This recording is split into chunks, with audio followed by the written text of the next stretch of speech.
दोस्तों, स्वागत है हमारे YouTube चैनल समृद्धि में। दोस्तों, आज मैं इस वीडियो में आप लोग को तुलसी विवाह के बारे में बात करूंगी कि तुलसी विवाह कब करना है, कब आप लोग को शुभ मुहूर्त प्राप्त हो रहा है, कब से कब तक आप लोग को ये विवाह कर लेना है, रामा श्यामा किस तुलसी का विवाह करना उत्तम रहता है। तो चलिए आप लोग को वीडियो आगे बढ़ाती हूँ। और दोस्तों, आप लोग के सारे प्रश्नों के उत्तर इस मैं वीडियो में दूंगी।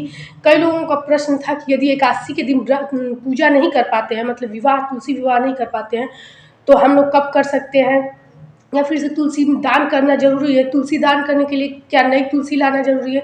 ये सब आप लोग के छोटे छोटे क्वेश्चंस हैं, तो वीडियो के लास्ट में मैं ये बताऊंगी। वीडियो को स्किप मत कीजिएगा दोस्तों, क्योंकि आप लोग को छोटी छोटी हर बातें इसी वीडियो में मिलेगी। मैं सोचती हूँ कि आप लोग को कई वीडियो बनाने से अच्छा है कि एक ही वीडियो में आप लोग के सारे क्वेश्चंस के जवाब, उपाय और आप लोग की सारी विधि पूजा बता दूँ। तो चलिए वीडियो को आगे बढ़ाते हैं। दोस्तों, वीडियो अच्छी लगती हो तो एक लाइक किया कीजिए, क्योंकि आप लोग के लाइक से हमें ये प्रेरणा मिलता है कि आप लोग को मेरी वीडियो अच्छी लगी है और आप लोगों को इससे लाभ भी मिला है।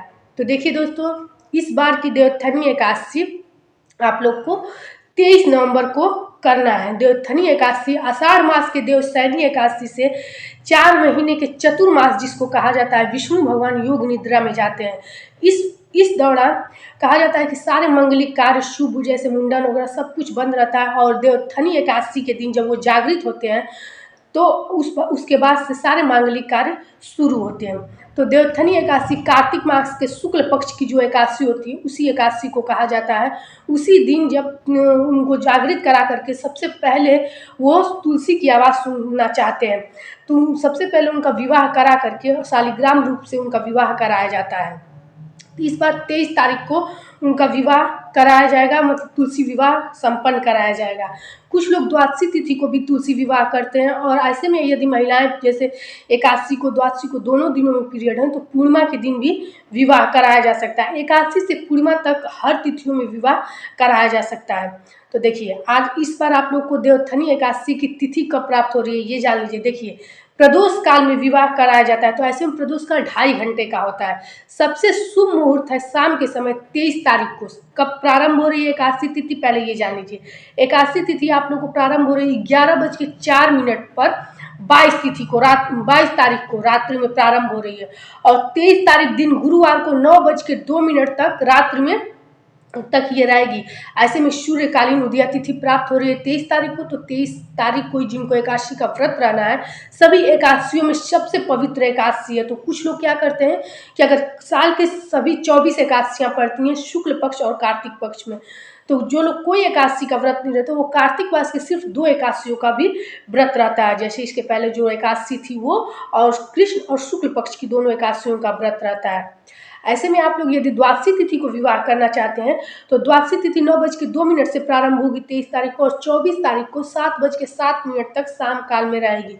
तो आप लोग यदि आप कुछ जगहों पे होता है द्वादशी तिथि को विवाह होता है, कुछ जगहों पे एकादशी तिथि को, तो वैसे तो एकादशी तिथि को ही विवाह कराना शुभ माना जाता है। इसलिए माना जाता है कि उसी दिन जागृत होते हैं, और जागृत होने के बाद सबसे पहली आवाज़ तुलसी माँ की वो सुनते हैं, इसीलिए एकादशी तिथि को विवाह होता है। लेकिन चलिए ठीक है, कोई बात नहीं। आप लोग यदि द्वादशी तिथि को भी करते हैं तो कोई बात नहीं। कुछ लोग ब्राह्मणों के द्वारा भी ये विवाह संपन्न कराते हैं।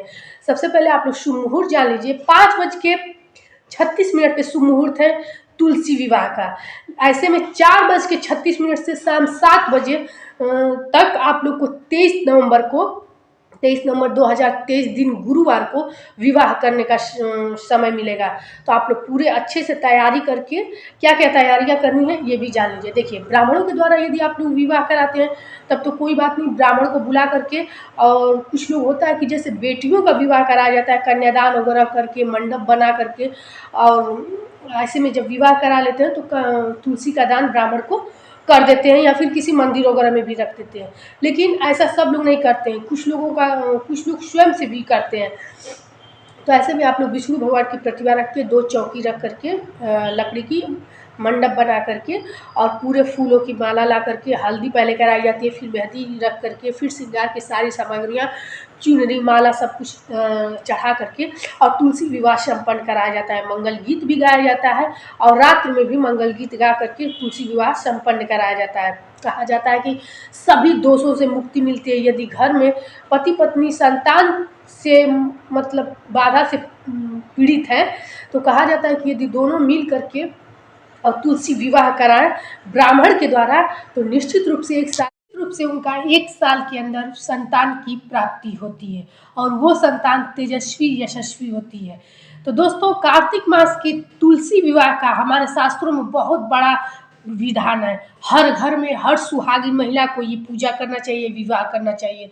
अब मैं आप लोग को बताती हूँ कि देवोत्थानी एकादशी का जो लोग व्रत रहते हैं उनको क्या करना है, कब कैसे करना है। देखिए, उन लोग को सबसे पहले सुबह में उठ जाना है, और जैसा कि मैं बताती हूँ कि एकादशी का व्रत जो होता है वो 3 दिनों का होता है। दोस्तों, कई वीडियो बनाने से अच्छा है कि मैंने सोचा है कि इसी वीडियो में आप लोगों को देवोत्थानी एकादशी के भी बारे में बता दूं कि जो लोग व्रत रहते हैं उनको किन किन नियमों का पालन भी करना पड़ेगा इसी विवाह के दौरान। देखिए, ये एकादशी का व्रत कहा जाता है कि सबसे पावन व्रत है, सबसे पवित्र व्रत है। सभी एकादशियों में शुक्ल पक्ष की कार्तिक मास में जो एकादशी पड़ती है, ये सबसे बड़ी एकादशी के नाम से जाना जाता है। कहा जाता है कि विष्णु भगवान को अत्यंत प्रिय है ये एकादशी। तो जो लोग किसी भी एकादशी का व्रत नहीं रहते, वो भी देवोत्थानी एकादशी का व्रत रह करके संपूर्ण पापों का अपने नाश करते हैं। देखिए, कोई भी व्रत हो, तीज त्योहार हो, हर महिला ये व्रत अपने पति या संतान के लिए करती है। मात्र एकादशी ऐसा व्रत है जो स्वयं के पापों को काटने के लिए और अगले जन्म में अच्छा जन्म पाने के लिए ये व्रत किया जाता है। तो दोस्तों, एकादशी का व्रत 3 दिनों का ब्रह्मचर्य का पालन करते हुए ये व्रत किया जाता है। देखिए, इस बार ये एकादशी का व्रत आप लोग को गुरुवार के दिन यानी 23 नवंबर को गुरुवार के दिन रहना है। तो 22 नवंबर को संध्या काल के पहले, सूर्यास्त के पहले आप लोग को खाना खा लेना है।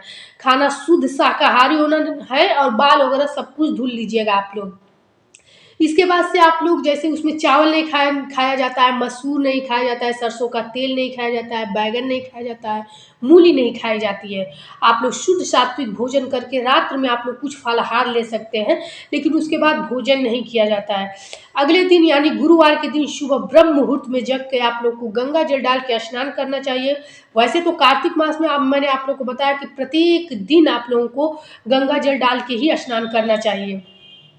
स्नान करने के बाद पीले फूल, पीले चंदन से शालिग्राम को पंचामृत से स्नान करा करके सजा देना चाहिए, और जो भी फल हो, फल आज के दिन चढ़ाना चाहिए। कहा जाता है कि आज के दिन सभी देवी देवताओं का व्रत रहता है, इसीलिए तो कार्तिक मास का इसीलिए तो ये एकादशी का व्रत सबसे पवित्र माना जाता है। और आप लोग को जो फल वगैरह चढ़ा देना चाहिए। आज के दिन कहा जाता है कि तुलसी को फल ही सिर्फ मतलब जल नहीं चढ़ाना चाहिए, और किसी भी देवी देवता को फल का ही भोग लगाना चाहिए। ये नहीं कि कोई मतलब अन्न का भोग नहीं लगाना चाहिए, इसलिए कि सबका उपवास रहता है। ऐसा करके आप लोग पूरे दिन फलाहार ले सकते हैं, भोजन नहीं करना चाहिए, अन्न का सेवन नहीं करना चाहिए। द्वादशी तिथि में इसका पारण किया जाता है। अगले दिन जब आप लोग द्वादशी तिथि में इसका पारण करेंगे, तभी आप लोग को द्वादशी तिथि को कहा जाता है कि सिर्फ 2 बार भोजन किया जाता है। यानी आप लोग सुबह दोपहर करें, सुबह शाम करें, लेकिन सिर्फ 2 बार आप लोग भोजन कीजिएगा।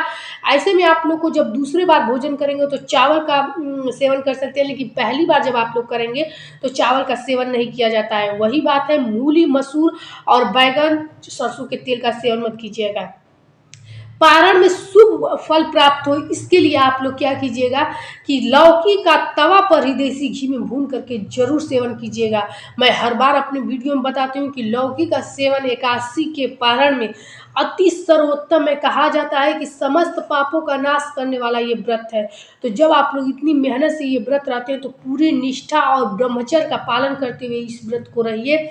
द्वादशी तिथि को भी दिन में सोना नहीं चाहिए, आप लोग ये जानते होंगे, और दोनों 2 समय सिर्फ भोजन कीजिएगा। इसके अतिरिक्त आप लोग फलाहार कर सकते हैं। तो दोस्तों, आज की वीडियो आप लोग को कैसी लगी, एक लाइक के जरिए जरूर बताइएगा, क्योंकि समृद्धि आप लोग को जो भी जानकारी देती है वो संशय के लिए नहीं देती है, शुद्ध सात्विक जानकारी देती है। तो वीडियो को पसंद कीजिए, आप लोग को लाभ प्राप्त हो। इसके लिए आप लोग को कोई भी प्रश्न हो तो कमेंट बॉक्स में बेझिझक लिख करके पूछिएगा। फिर मिलेंगे एक नए वीडियो के साथ। जय श्री राम दोस्तों।